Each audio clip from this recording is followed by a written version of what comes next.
بدايتي يا رب مصدر قوتي، بأسمائك الحسنى الذي كافيات، أنت الذي وفقتني في دنيتي، وأنت الذي حققت كل الأمنيات.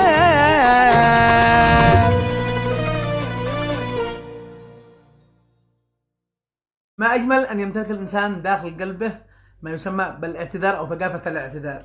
بداية عندما يذنب أو شيء يعتذر الله عز وجل، وهي التوبة. إن الله يحب التوابين ويحب أيضا المتطهرين، وأيضا خير الخطاؤون التوابون. وجميل جدا أن يكون هذا الشخص عندما يعتذر ويتوب لله عز وجل.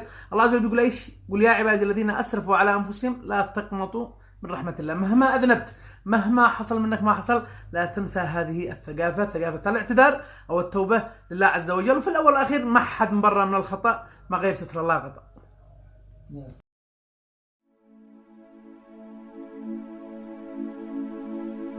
بسم الله التواب والغفار والرحمن، عالم بما في القلب، عالم كل ما في خافية. يا ربنا أذنبت وأنا المتهم والجاني، قصرت في حقك، سمعت الشلة الشيطانية. يا رب سامحني لأن الطيش قد أغواني، وما معي في دنيتي شي، كل حاجة فانية. والعفو يا أحبابي ويا أصحابي ويا إخواني، وبكل فخر المعذرة يا أهل القلوب الصافية. آسف إذا أخطيت يوم، العفو لا زلت لساني. دنيا قصيرة ويمكن إنها مش كافية، با يرحمك يغفر ذنوبك يعتقك نيراني. لاقتهم العيد من ذا الحين عيد العافية.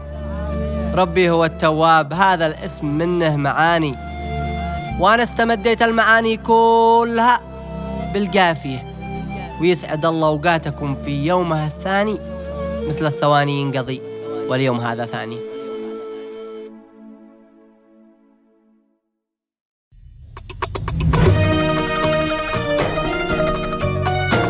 بدايتي يا رب مصدر قوتي، بأسمائك الحسنى الذي كافيات، أنت الذي وفقتني في دنيتي، وأنت الذي حققت كل